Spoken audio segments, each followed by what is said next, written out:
Hello guys, welcome to my channel. So guys, अगर आप ये थंबनेल देख के इस वीडियो में आए हो सो आप बिल्कुल सही जगह पे आए हो। इस वीडियो के एंड तक आपको ये बिल्कुल क्लियर हो जाएगा, बिल्कुल पता चल जाएगा कि आपको कौन सी बाइक लेनी चाहिए, कि आपकी प्रेफरेंस है सो उसके अकॉर्डिंग आपको बाइक लेनी चाहिए। पूरा ही कन्फ्यूज़न जो भी है वो पूरा कन्फ्यूज़न आपको दूर हो जाएगा।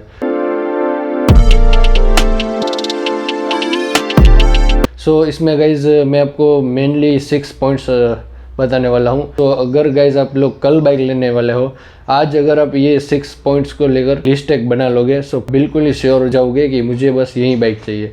Let's start with first point. So first point क्या है गाइज कि वो है आपका बजट। सो गाइज अगर आपका बजट 1 to 2 लाख है, 2 to 3 लाख है, 3 to 4 लाख है, तो आपको एक बुक लेनी है, उसमें आपको नोट डाउन कर देना है। सपोज करते हैं आपका बजट 2 लाख रुपए है। जो सेकंड पॉइंट हमारा है वो है कि आपको किस तरीके की बाइक लेनी है। लाइक कम्यूटर बाइक जो हो गई, जो हम लोग रेगुलर सिटीज़ वगैरह या फिर डेली ऑफिस या तो फिर डेली लाइफ में यूज़ करते हैं वो। सेकंड हो गया adventure, and most of the popular segment जो अभी है वो है एडवेंचर।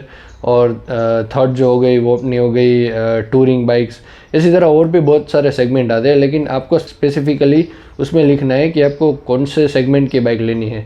जैसे कि मेरे केस में था, मैंने उसमें एडवेंचर प्लस टूरर, तो मैंने उस हिसाब से पूरा अपना लिस्ट बनाया था।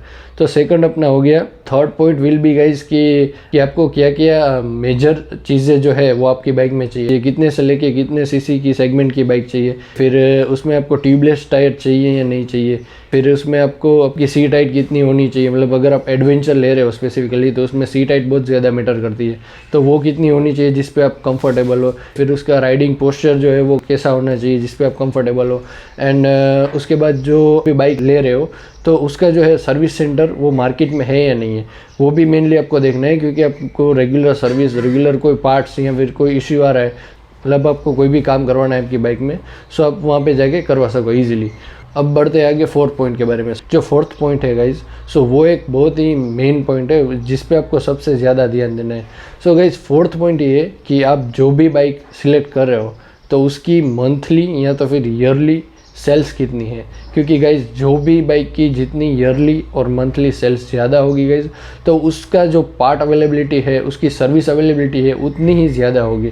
और गाइज अगर आप कोई ऐसी बाइक लेते हो जो कि इतनी ज़्यादा बिकती नहीं है तो फिर आपको सर्विस में भी दिक्कत आने वाली है। और अगर आपका कोई पार्ट ख़राब हो गया तो उसमें तो आपको बहुत दिन जाने वाले, ऐसा बहुत ज़्यादा इश्यू आने वाला है। और अगर आप कहीं पे टूरिंग या तो फिर बाहर जा रहे हो सो वहाँ पे भी उसकी पार्ट की कोई अवेलेबिलिटी नहीं होगी, वो भी एक बहुत बड़ी दिक्कत हो सकती है। ये भी आपको ऑनलाइन बहुत सारी वेबसाइट है जिस पे जाके आप पूरा चेकआउट कर सकते हो। 6 जो पॉइंट हो गया गाइस, सो वो पॉइंट हमारा ये हो गया कि आपको ये बाइक जो है वो 2 पॉइंट से देख के लेनी है। मतलब एक तो जो हो गया कि आप या तो मेरी तरह मोटो व्लॉगिंग वगैरह करते हो सो उसमें आप कंफर्टेबल हो या नहीं। अगर उसमें पूरा कंफर्टेबल हो ठीक, लेकिन अगर आपको सेम बाइक को डेली यूज़ के लिए लेना है तो उसका भी आपको कंबाइन करके थोड़ी बाइक देख। बहुत सारे केस में ऐसा होता है कि लोग बाइक तो ले लेते हैं, फिर बाहर जाने में, कहीं आउटर जाने में उसको कोई दिक्कत नहीं होता, लेकिन जब उसी बाइक सेम बाइक से वो डेली कम्यूट करते हैं तो उसको माइलेज का प्रॉब्लम आता है। कोई अगर मतलब ऐसे मेजर बाइक ले ली तो सिटी में जाने के लिए बहुत तकलीफ होगा।